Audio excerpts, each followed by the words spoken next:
जळगाव जिल्ह्यातील government servant society ही सर्वात मोठी संस्था आहे आणि या संस्थेचं कोट्यावधी रुपये भागभांडवल आहे.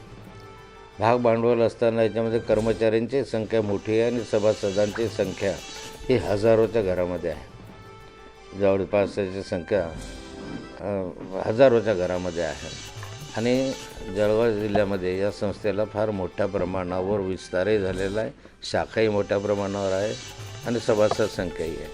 आता या संस्थेमध्ये नोकर भरती करण्याच्या संदर्भामधला प्रस्ताव संचालक मंडळाने या ठिकाणी मांडलेला असून त्यांनी या ठिकाणी आपल्याच अखत्यारीमध्ये हे सगळी नोकर भरती करावी. 68 कर्मचाऱ्यांची भरती या ठिकाणी त्यांनी करायचा निर्णय घेतला. याविरुद्ध मुक्ताईनगरचे आमदार चंद्रकांत पाटील यांनी DDRकडे तक्रार केली. DDRने या संदर्भामध्ये परवा दिवशी त्यांनी त्याला गुरुवाराला स्टे दिला, आपल्या शुक्रवाराला स्टे दिला, लगेच आपल्या गुरुवाराला स्टे दिला, शुक्रवारला तो स्टे लगेच उठवला, शनिवाराला याची भरती पण सुरू झाली आज.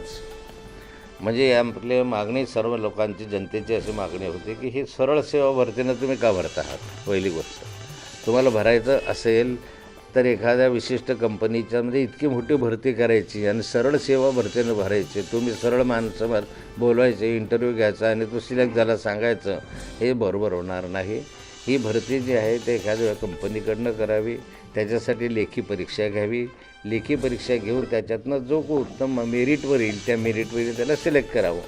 आज अशी स्थिती या ठिकाणी ज्या चंद्रकांत पाटलांनी याच्यामध्ये आक्षेप केलेले आहे त्या आक्षेपामध्ये त्यांनी म्हटलं आहे की याच्यामध्ये फार मोठ्या प्रमाणावर पैशांचा व्यवहार झाला आणि एकेकाला 30-30 लाख रुपये एका व्यक्तीमागे घेण्याचे ठरले, असं त्यांचा आरोप आहे त्याच्या संदर्भामधला.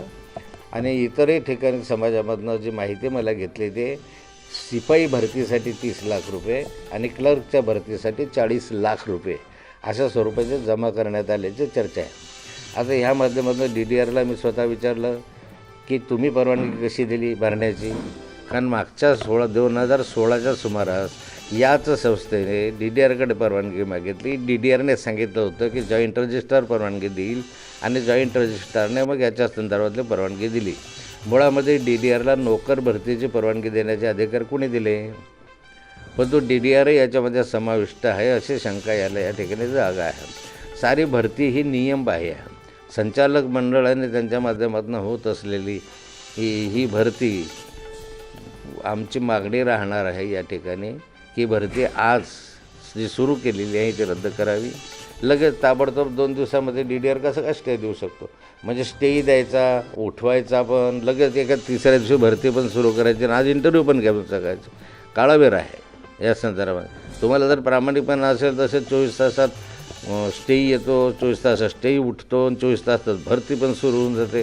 हा काय प्रकार आहे या ठिकाणी. त्यामुळे या संदर्भातले आम्ही DDRकडे तक्रार केली. DDRने सांगितलं की माझ्याकडे जी पूर्तता मागितली पूर्तता मी केली आणि म्हणून मी परवानगी दिली. जॉईंट रजिस्ट्रारशी मी चर्चा केली निकम साहेबांची. त्यांनी सांगितलं की या संदर्भामध्ये माझ्याकडे तुम्ही तक्रार दाखल करा, मी त्या संदर्भामध्ये उचित कारवाई करेल. आम्ही स्वतः या संदर्भामध्ये जे सहकार न्यायालय आहे, कोऑपरेटिव्ह कोर्ट आहे, त्या कोर्टामध्ये दावा दाखल करतो आहोत आणि त्यानंतर याच्यावरचे दाद आपण मागणार आहे.